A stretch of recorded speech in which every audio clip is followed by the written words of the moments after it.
ท่านพ่อแม่พี่น้องทั้งบ้านที่เคารพรักแพงทุกท่านขน้อยดร.คำพานศิรวงศ์สบายดีพ่อแม่พี่น้องที่รักแพงทั้งหลายผู้ข้าชื่อว่าดร.ธรรมวรรณวินดังนั้นผู้ขาอยากจะถามทานคืนดีว่า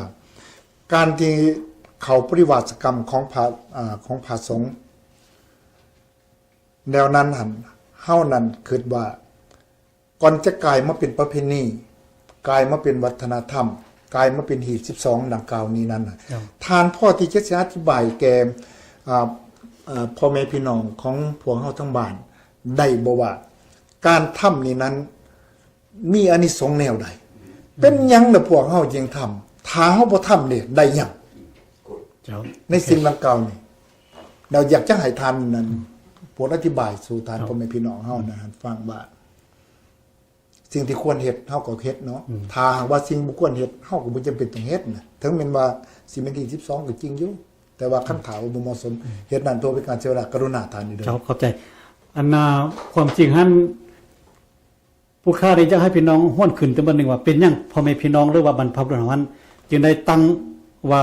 บุญเดือนนึงนี้หรือบุญเดือนเจียกบุญเดือนอ้ายนี้จะต้องเฮ็ดบุญเข้ากรรมสินะเพราะว่าหลักสำคัญนี้หมายความว่าให้เบิ่งพาไปทางพระสงฆ์พอพระสงฆ์นั้นจะเป็นแม่พิมพ์ในเรื่องจริยธรรมทั้งหมดแล้วยามได้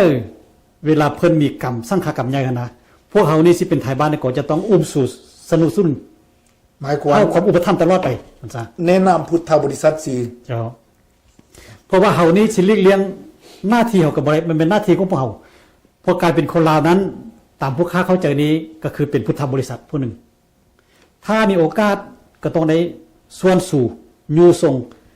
ศาสนาประจำชาติเท่านี้ฉะนั้นเมื่อเวลาครูบาอาจารย์เพิ่นเข้ากรรมมันก่อนในเวลานั้นเพิ่นจะบ่ไปใส่ตามที่ผู้ค้าอธิบายมาบางครั้งเพิ่นอาจจะออกนอกวัดไปบิณฑบาตได้เด้เพิ่นอาจจะออกไปได้เพราะยังพอเพิ่นจะอยู่ในเขตเฉพาะการซ้ำจะไปมาเป็นบ่มีมันซะอย่างเก่งก็อยู่ในเขตที่ว่าตัวเองได้มาไว้หั่นฉะนั้นเฮาเป็นไทบ้านนี่เฮาต้องเห็นว่าโอ้ครูบาอาจารย์เพิ่นบ่ได้มาบิณฑบาตเนาะเพิ่นเข้ากรรมเนาะเฮาจะต้องไปวัดไปเฮ็ดบุญและโดยเฉพาะมันอาจจะมีมื้อนึงที่เพิ่นนัดกันก็ว่าโอ้มื้อนี้เป็นมื้อเฮาออกกรรมเด้อครูบาอาจารย์เพิ่นสิบอกกันดอกเพิ่นสิบอกว่าเฮาเข้ากรรมมื้อนี้มาได้2อาทิตย์แล้วเนาะมื้อนั้นเฮาออกพากันออกจังซี่นะพวกไทบ้านโดยเฉพาะในหัวหน้าบ้านนี่ก็นายบ้านนี่จะต้องรู้จักเวลานั้นพวกเขาก็ต้องได้เตรียมอาหารกันกินไปวัดบดสุคนแล้วซะไปถวายอาหารให้ผู้ที่ว่ามีศีลบริสุทธิ์มื้อนั้นถือว่าเพิ่นนั้นบวชคล้ายๆบวชมาแท้ๆแหละศีลยังงามๆอยู่แหละออกจากอันนาปริศกรรมใหม่ก็เป็นเนื้อในบุญอันประเสริฐซึ่งที่ว่าเขาได้สู้คุมือก็เพิ่นว่าอนุตตรังปุญญเขตังโลกัสสาตินี่ก็แม่นมื้อนั้นเป็นเหมาะสมที่สุดสำหรับที่เฮาจะไปทำบุญศีลกินทานมื้อนั้นไม่ก็เป็นมื้อที่ว่าเขาได้บุญดีที่สุดแล้วและวันนี้คันถ้าว่าเขาผู้ใดได้ศึกษาพระไตรปิฎกกันก็จะมีเรื่องที่ว่าครูบาองค์เจ้าครูบาองค์เจ้าที่ว่าเพิ่นได้เป็นพระอรหันต์ก็เพิ่นจะเข้าปริเวสกรรมเลิกเข้าอันนานิโรธสมาบัตินะประมาณ7มื้อบ่หรือ15มื้อก็เวลาเพิ่นออกจากนิโรธสมาบัติมาไว้น่ะกระบวนการเนี่ยกับออกกันจากกันนะปริเวสกรรมนี่แหละคล้ายๆกันพอสิ้นเพิ่นงามหลายคนผู้ใดเอาของไปให้ทานมื้อนั้นนั่นก็และปรารถนาสมบัติภายในชาตินั้นน่ะอาจจะเห็นภายใน7มื้อใดเด้มีหลายเรื่องที่ว่าอยู่ในพระไตรปิฎกที่ว่าผู้ค้าได้อ่านพอแสดงถึงคำว่าเขาปริวาสกรรมนี้นั้นหันเพิ่นเอิ้นว่าสัจจังเวอมตาวาจาคือกันกับว่าพระสงฆ์หรือว่าองค์ผู้ที่เพิ่นหมายขอบเขตบ่อนที่เพิ่นสิทำหรือว่าเพิ่นสิทุดงเพิ่นสิทำปริวาสกรรมนั้นน่ะเพิ่นหมายบ่แม่นว่าสิไปอ้อมหัวไว้บ่หมายในหูบ่แสดงถึงคำว่าขอบเขตในสิ่งที่วาจาเพิ่นเว้าเจ้าเพิ่นบอกว่าสิเอาเพียงนี้กับเอาเพียงนี้เอาเพียงนี้เอาเพียงนี้แม่นบ่จึงบอกว่าสัจจังเวอมตาวาจาเพราะว่ารักษาสัจจะของตนเองอันนั้นก็มีส่วนทึกเจ้าเพราะว่าเพิ่นตั้งสัจจะว่าเขาจะอยู่นี่ประมาณเท่านั้นมื้ออยู่ในเขตเท่านี้แล้วเพิ่นก็ปฏิบัติตามนั้นสนั่นประเพณีของเฒ่าแก่โบราณลาวเฮาเมื่อก่อนนั่นเพิ่นจริงว่าดังขังข้าวน่ะเพิ่นว่ากฎหมายนี่บ่คักเท่าประเพณีเพราะว่าประเพณีเฮานี่ถือมาเป็นอาจินกับเพราะว่าเพิ่นนั่นถือสัจจะวาจาแม่นบ่พ่อแม่เพิ่นมักในรูปนั้นมากเพราะว่าการเป็นนาพุทธบริษัทนี่ก็เขาจะเรียกบ่ได้เรื่องศีล5นี่ก็คนผู้ใดก็ยาที่ว่าเอิ้นตัวเองว่าเป็นชาวพุทธนะคันถ้าว่ารักษาศีล5บ่ได้แล้วก็เป็นชาวพุทธที่ว่าดังพร้อย บ่แม่นสัพพุทธแท้ซะอ๋อ ดบัดเดี๋ยวนี้นี่โอเคกลับมาเบาในตอนจังที่ว่า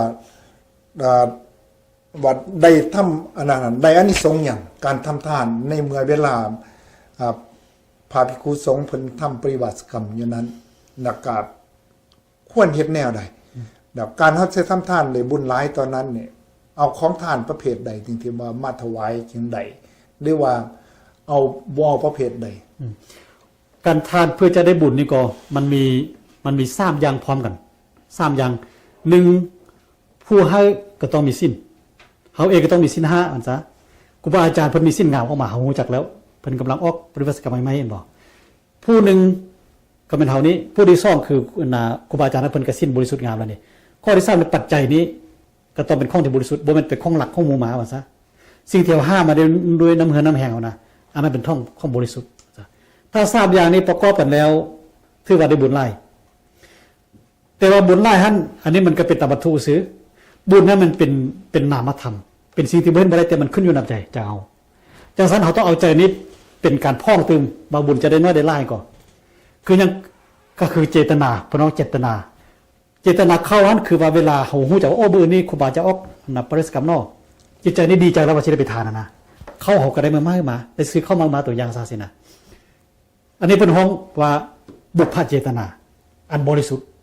บุพพาเจตนาแปลว่า เจ้า เจตนาเบื้องต้น เบื้องต้นที่ว่าก่อนเหตุการณ์จะเกิดขึ้นนั่นนะ ก่อนเหตุการณ์จะเบี่ยงขึ้น อันนี้เป็นคำปาดีได้เนาะบุพพาเจตนา บุพพานี่ก็เป็นคำบาลีบุพพาแปลว่าก่อนหน้า ก่อนหน้า เจตนาไม่ขอความตั้งใจ ความตั้งใจ เจ้า